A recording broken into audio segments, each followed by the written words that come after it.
Esse gancho para trazer ele para nossa conversa, Henrico Cozzolino, que é head de análise da Levante. Henrico, sempre muito bem-vindo aqui à nossa participação da BMC News. Bom dia para você. Muito bom dia, prazer estar com vocês. Obrigada, prazer é sempre nosso. Já vou até aproveitar um pouco desse gancho que o Gabriel trouxe aqui para a gente, falar um pouquinho também dessa alta, recente alta, vamos dizer assim, do minério de ferro, ultrapassando essa marca dos $100, depois de muita volatilidade que a gente tinha visto, de quedas significativas ali do minério, mas a gente vem dessa alta muito devido à redução dos estoques lá na China. Como você avalia, de fato, a sustentabilidade dessa recuperação do minério nesse contexto de muitas incertezas ainda na economia chinesa, principalmente sobre crise imobiliária?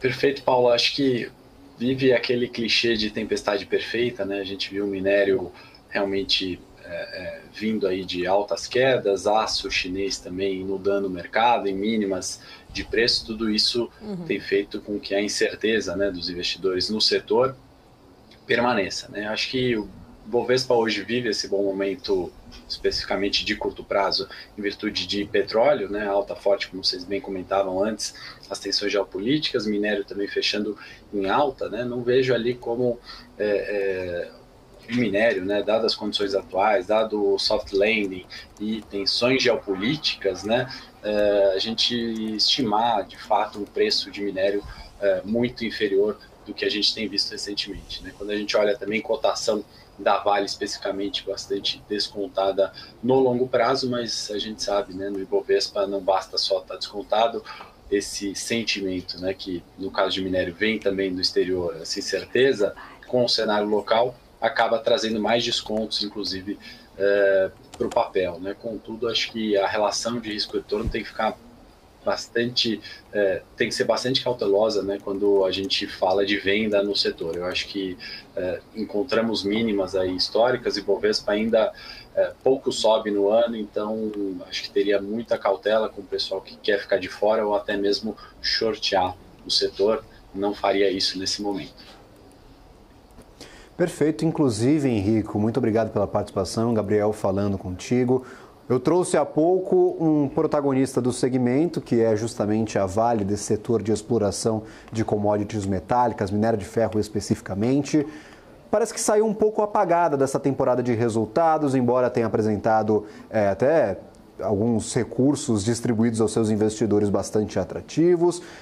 Teve a sua ação descontada depois dessa temporada, ali de volta naquela região dos 57, abaixo dos R$60. Muita gente já me mandando mensagem por aqui, eu estou de olho no chat da BMC News, falando, fica esperto, é para vender Vale, tem que ficar com cuidado com Vale, tira da carteira. Essa é a avaliação, você já indicou talvez um pouco mais de cautela com essa percepção, com este short no segmento de minério de ferro e outras commodities metálicas. Como você avalia essa que é a principal empresa da nossa carteira do Ibovespa com a maior participação na composição do índice? Perfeito. É muito difícil de falar de alta de Bovespa sem falar de alta de Vale e Petro. Tem alguns gestores aí de renome, inclusive bastante conhecidos falando sobre... um tempo atrás, pelo menos, vi falarem ali sobre um short ser praticamente dado como certo. De fato, é esse momento ruim que vive Vale. Então, não sei se a audiência está obviamente, com isso na cabeça. Não é um momento favorável do setor, como a gente falou, estoques elevados, preço lá embaixo, mas a volatilidade e as surpresas que a gente muitas vezes vê no mercado é o que me fazem ficar ali cauteloso quanto ao short, e por mais que muitas vezes, aquele discurso do ano inteiro, bolsa barata, e ficou barata, e está barata ainda, apesar da gente testar 118 mil pontos e testar 136 mil pontos. Então, meu ponto aqui é de cautela, com essas posições shorts ou de não estar posicionado no setor. É claro que depende muito do gerenciamento de risco de cada um, qual o benchmark daquela carteira, Então,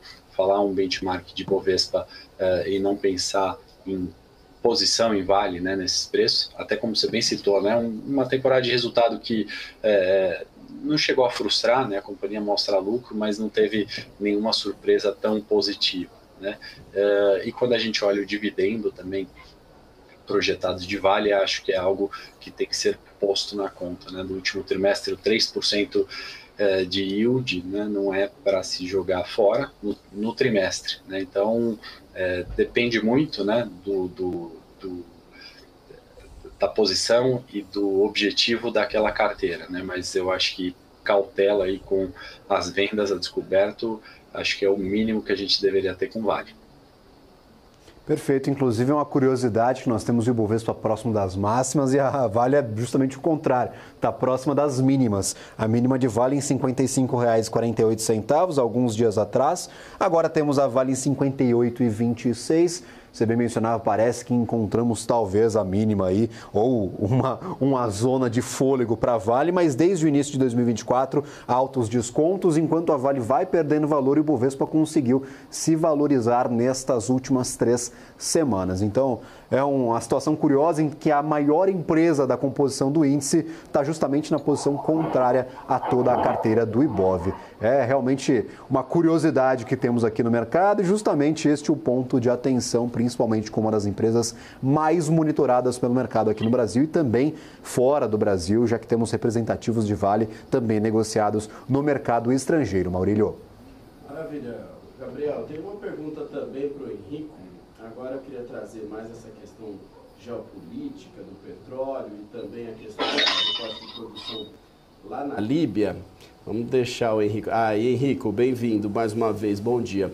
Eu queria saber também, você falou bastante sobre o minério e aí a gente quer passar para outra commodity. E aí tem uma situação bastante oposta que a gente tem visto aí no cenário, né? Então eu queria saber o que você tem visto em relação a esse tema e em relação ao que pode acontecer justamente com toda essa tensão política envolvendo o petróleo e esse salto importante aí nos valores que a gente está vendo hoje. Muito bom dia, obrigado mais uma vez. Eu acho que se a gente tem uma Vale barata, né, por fundamento e olhando o longo prazo, acho que Petrobras é o eterno desconto, né, do nosso Bovespa e outras companhias de petróleo também baratas. Acho que, sem dúvida, o petróleo, né, nesse momento conturbado geopolítico global, é proibido, né, shortear, é proibido ficar vendido. Se fala muito, né, do rompimento ali abaixo dos $80, aquele fluxo que fica negativo nesses momentos. Contudo, eu acho que é muito mais para a gente olhar em compras, né, na commodity ou em ativos relacionados, né? Eu acho que pode ser um grande hedge de uma carteira, uma grande posição de proteção, companhias ligadas ao petróleo. Claro que no evento que a gente coloca, né, de ingerência também histórico na Petrobras, a gente tem que ter mais cautela, mas obviamente um dia como hoje, né, onde a tensão geopolítica acelera, o corte de produção é colocado ali como um ponto, e até um mesmo sinal, né, que não se fala ainda, mas na retomada econômica em si, né, na volta desse pós-pandemia, num potencial ciclo, né, de crescimento. A gente sabe que a economia, no final das contas, é cíclica, né, e a gente tenta adivinhar quando que é o pouso, né, e quando vai vir a decolagem, né, numa economia americana, global. Acho que no momento de tensão geopolítica, o petróleo ele ainda serve, né, como hedge, proteção, e apesar da alta dessa madrugada de hoje, né, no preço do barril, ainda continua, né, uma posição relevante, pelo menos nas carteiras que eu recomendo, uma proteção e exposição na commodity. Inclusive, Henrique, eu queria trazer uma discussão ainda talvez ligada